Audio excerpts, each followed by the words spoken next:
Olá, bom dia, boa tarde, boa noite para você que está me ouvindo hoje de alguma parte do mundo. Seja muito bem-vindo, bem-vinda ao programa Alquimia Criativa. Meu nome é Ana Anjos, sou ilustradora e psicopictógrafa e eu já quero começar te fazendo uma pergunta. E se a forma como você percebe o mundo não for a única possível? E se ouvir música pudesse significar ver cores?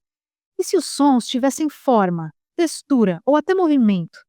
Hoje a gente vai falar sobre a sinestesia, uma condição real que teve presente na vida de alguns dos maiores artistas da história.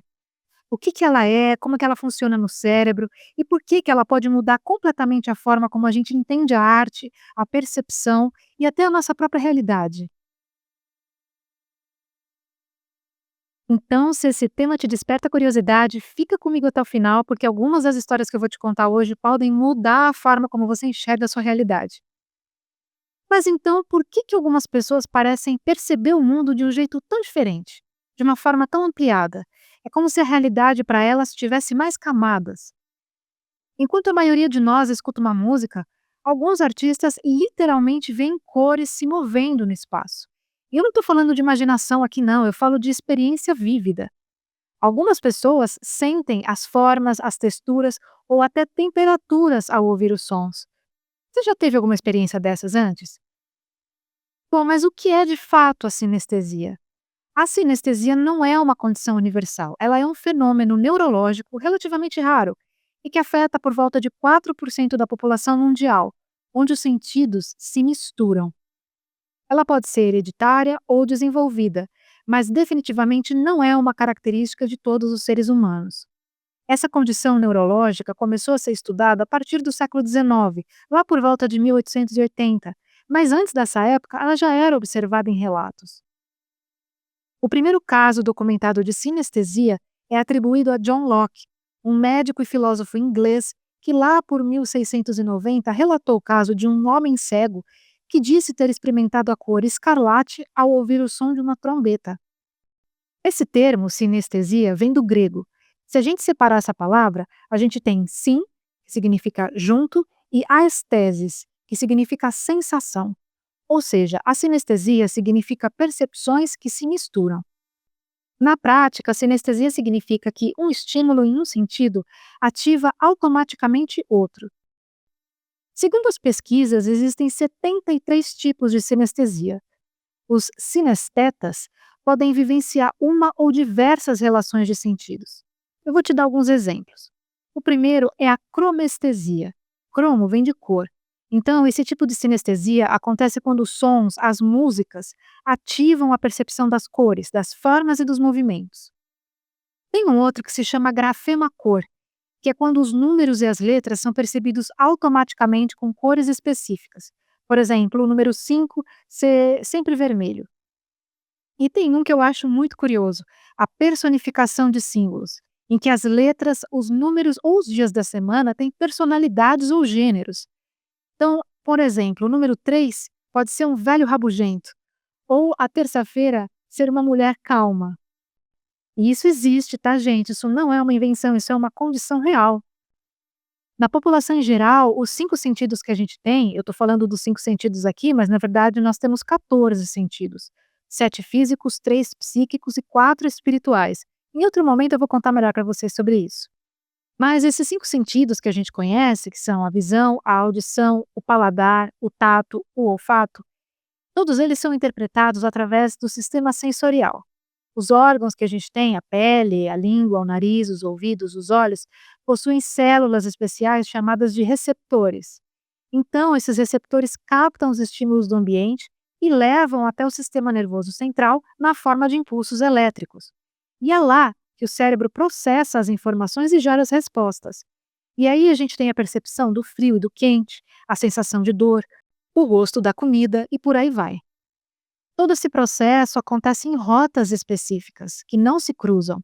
No caso de quem tem sinestesia, não é bem assim, porque os sentidos passam a ser percebidos de uma vez só.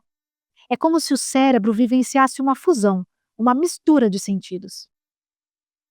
A gente ainda tem diversos outros tipos de sinestesia, como a sensação de sabores ou texturas específicas na boca quando alguma palavra é falada.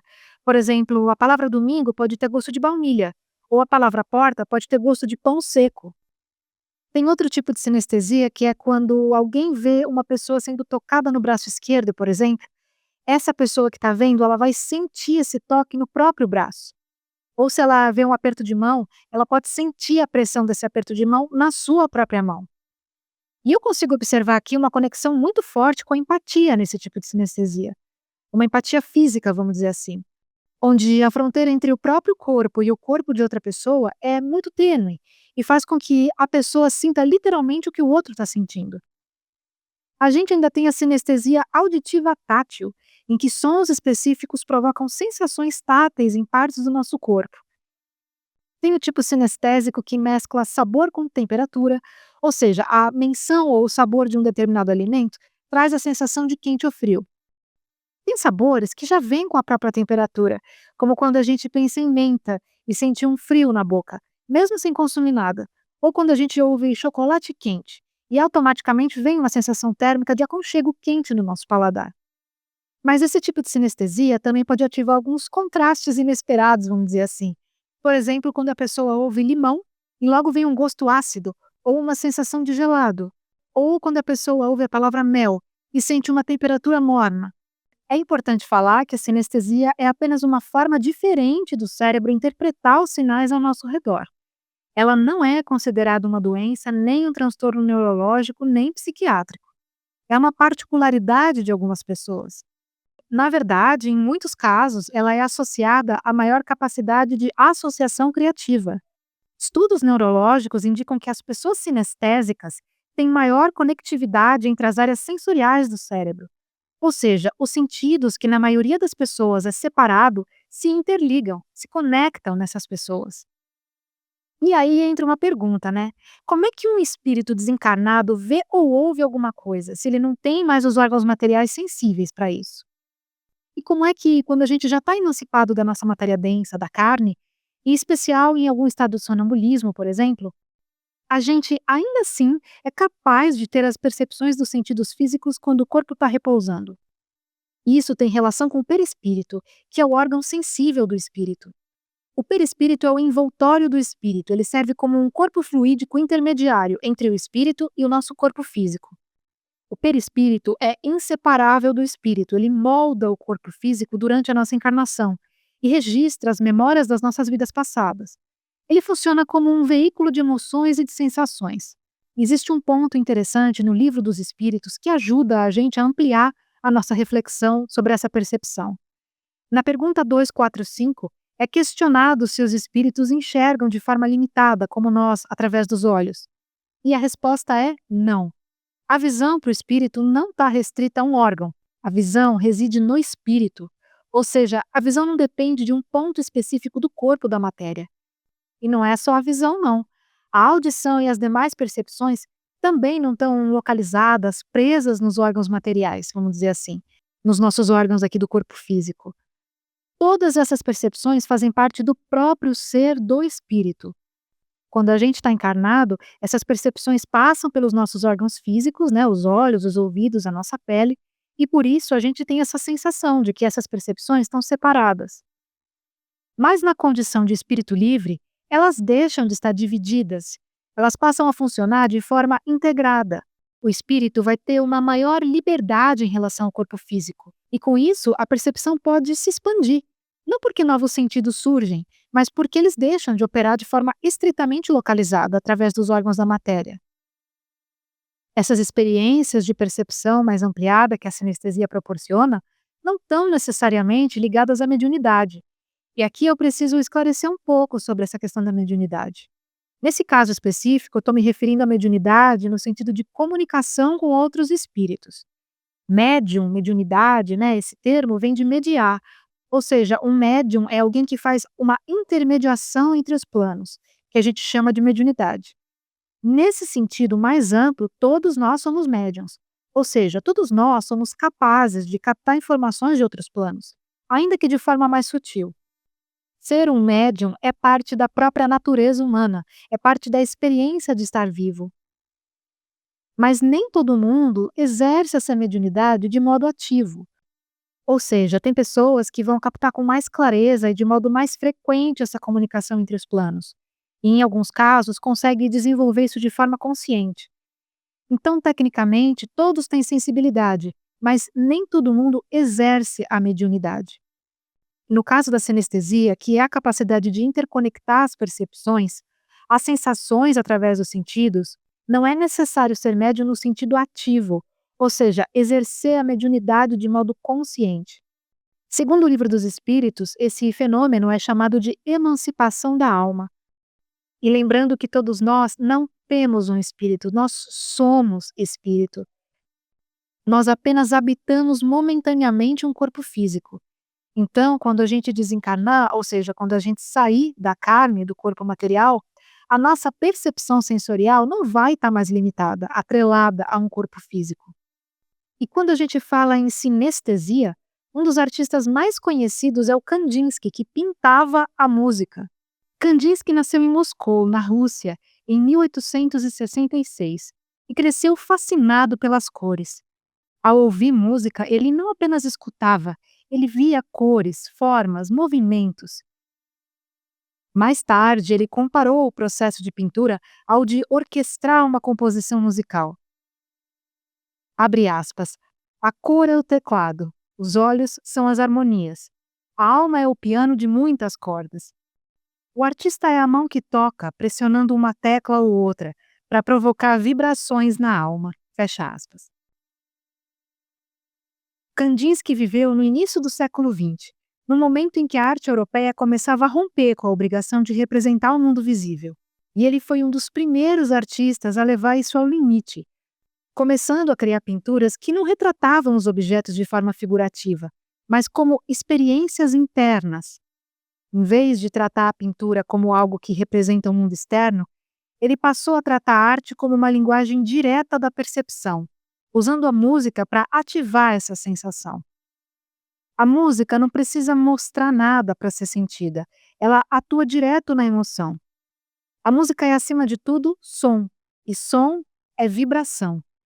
E energia vibratória é tudo que existe. E falando de física, toda música é formada por ondas sonoras, as variações de pressão no ar que chegam até o nosso ouvido e são então interpretadas pelo cérebro.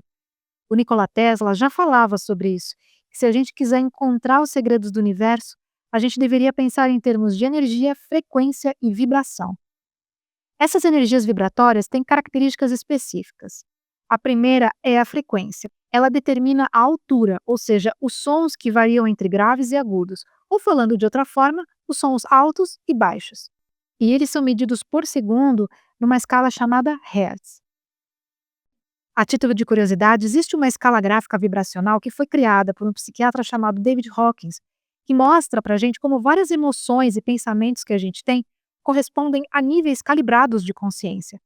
Ela é chamada de escala de Hawkins, e ela é muito utilizada quando a gente fala sobre vibração, frequência e consciência.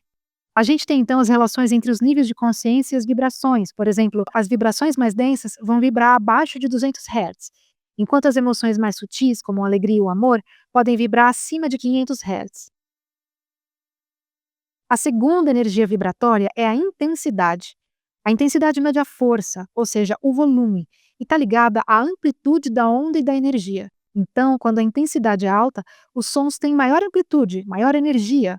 É o que a gente chama de volume alto. Já quando a intensidade é suave ou fraca, os sons têm menor amplitude, menor energia, que a gente chamaria de volume baixo. A terceira energia vibratória é o ritmo. O ritmo é a organização dos sons e dos silêncios no tempo. E essa organização é baseada na duração.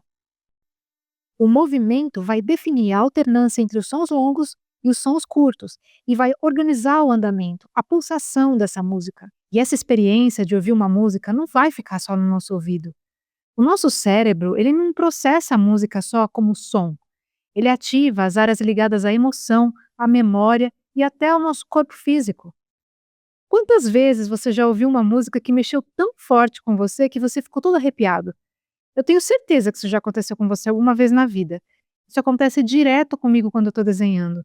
Então, olha que poderosa que é a música no nosso corpo. Ela pode deixar a gente calmo, relaxado, alegre, triste, melancólico, eufórico. Dependendo da música que a gente ouve, a gente vai vibrar na mesma frequência.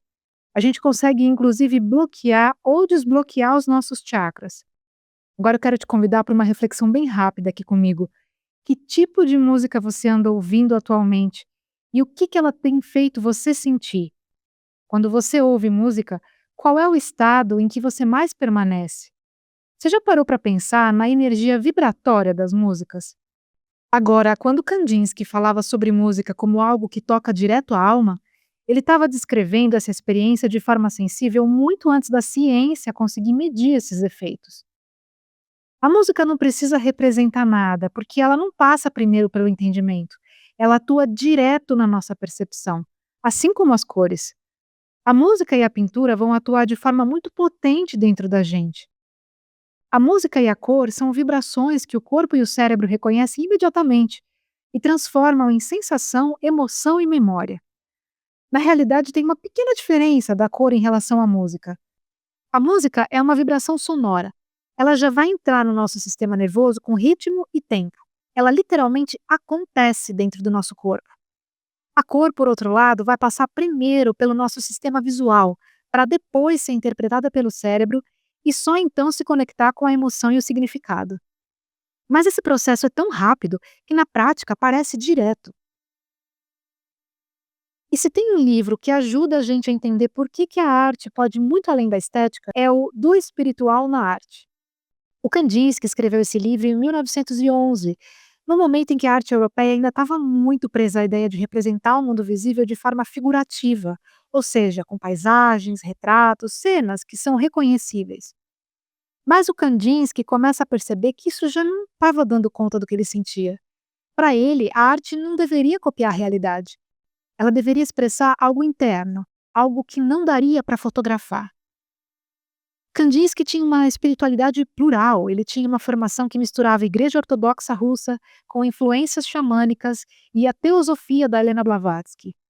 O Kandinsky via a arte como um caminho espiritual, uma via divina, para despertar o espírito em um mundo materialista, para buscar a expressão imaterial da alma.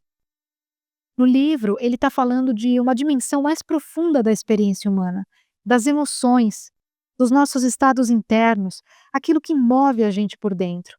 A ideia central do livro é que a arte verdadeira não nasce do que o artista vê, ela nasce do que ele sente. Kandinsky estava reagindo a um momento em que a arte era muito voltada para reproduzir o mundo externo. Uma época em que pintar bem significava parecer real. Ou seja, a ideia de que a arte só era arte se fosse tecnicamente fiel à aparência das coisas, com a proporção correta, com a perspectiva precisa, com a luz e sombra bem construídas. Mas para ele, aquilo era muito limitado. Esse modelo vinha de uma tradição longa, consolidada desde o Renascimento, onde a pintura era valorizada justamente pela capacidade de imitar o mundo visível com excelência. Mas no início do século XX, isso começa a entrar em crise.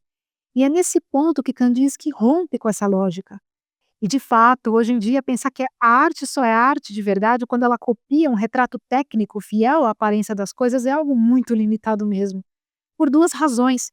Primeiro, porque é condicionar o artista a uma máquina, que precisa reproduzir padrões e responder a critérios externos, quase como se criar fosse apenas executar algo muito bem. E segundo, porque isso invisibiliza o poder da criação de todo ser humano. E os homens nas cavernas lá que desenhavam nas paredes para contar suas histórias, suas angústias, suas conquistas. As pinturas da Caverna de Lascaux, na França, por exemplo, não estavam preocupadas com perspectiva, realismo técnico no sentido acadêmico. E ainda assim, atravessaram milhares de anos e continuam instigando a gente. Porque era a forma daquele povo se organizar no mundo, registrar as experiências que eles estavam tendo, dar forma ao invisível. Então, veja, a mudança na época de Kandinsky não é só estética, ela é filosófica também. O livro do espiritual na arte propõe uma virada no pensamento que nasceu lá no Renascimento. Então, em vez de perguntar, isso parece real? O artista deveria começar então a se perguntar, isso expressa algo verdadeiro dentro de mim? Isso era tirar a noção de valor da mão do que a sociedade considerava como correto e belo e colocar na mão do indivíduo, ou seja, de quem estava se expressando, de quem estava de fato criando. E aí entra a ideia central desse livro. A arte verdadeira nasce de uma necessidade interior. Não é sobre agradar o público ou seguir uma tendência. Não é sobre técnica somente. Mas sim sobre dar forma ao que você está sentindo dentro de você. O Kandinsky, então, não vai tratar a música como algo intocável, intangível, que somente os nobres poderiam ter acesso, como aconteceu há muito tempo na nossa história. Ninguém mais precisa entender uma música, saber tecnicamente a criação de uma música, para sentir o impacto dela. Assim como a pintura também não precisa representar algo reconhecível, figurativo. As cores, as linhas, as formas, tudo isso já é suficiente, porque elas têm um efeito direto sobre quem observa. Ele vai descrever as cores não como equivalências matemáticas com as notas, mas a partir dos efeitos emocionais e sensoriais que essas cores nos provocam. Kandinsky não criou uma equivalência fixa entre notas e cores. Ele descreveu as cores como experiências emocionais e vibrações internas. Ele acreditava que a cor tinha uma vibração espiritual própria. A gente tem, por exemplo, o azul, que tem uma relação de profundidade, de puxar a gente para dentro, gerando na gente uma sensação de introspecção, potencializando a nossa espiritualidade. Tem uma relação com os sons graves. A gente pode inclusive relacionar o azul profundo às águas do mar. Já o amarelo gera uma sensação de expansão. Ele é mais enérgico, inquieto, ele invade. Um exemplo disso é a luz. Quando você está numa sala completamente, hermeticamente fechada, se você acender um fósforo dentro dessa sala, ela vai se iluminar completamente. A comparação musical de Kandinsky do amarelo são os sons agudos, quase estridentes. O vermelho, por sua vez, tem relação com a força, com a vitalidade. Ele cita algo próximo como as trombetas ou os metais, um som forte, firme. Já o verde é resultado do equilíbrio entre o azul e o amarelo. Ele provoca uma sensação de repouso, de estabilidade, de descanso. O Kandinsky vai comparar o verde ao som médio, estável, quase sem tensão. A cor preta transmite uma sensação de fim, de silêncio absoluto. Ela é a ausência total de som. E o branco, por sua vez, gera uma sensação de silêncio. A comparação musical seria de uma pausa antes de algo começar.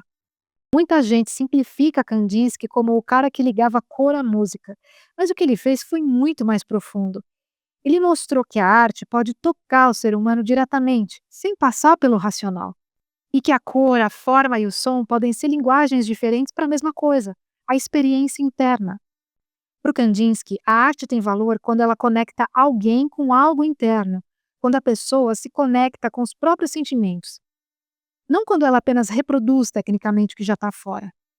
As teorias da cor de Goethe influenciaram a obra do Kandinsky, e também algumas histórias que dizem que ele estava tendo uma experiência marcante ouvindo uma ópera do Richard Wagner, e durante a apresentação ele descreveu que via cores e formas se movendo junto com a música. E esse tipo de experiência em ver as cores em movimento com a música é um exemplo clássico de sinestesia. E todo esse conhecimento influenciou diretamente o surgimento da arte abstrata. A arte abstrata como linguagem não nasce somente a partir do Kandinsky, mas ele foi, claro, um dos primeiros a levar isso de forma consciente, estruturada e teorizada.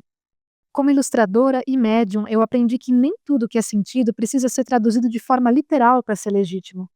Existem percepções que pertencem ao campo do íntimo, do simbólico, do sensível. E o nosso papel ao tocar esses temas não é convencer, é abrir espaço. A arte, nesse sentido, não é uma resposta, ela é uma ponte. E antes de finalizar o programa, eu quero te perguntar se você já imaginou ter nas suas mãos um desenho que revela o seu mentor espiritual. Quando você se reconecta aos seus mentores, você também resgata a confiança no que você sente.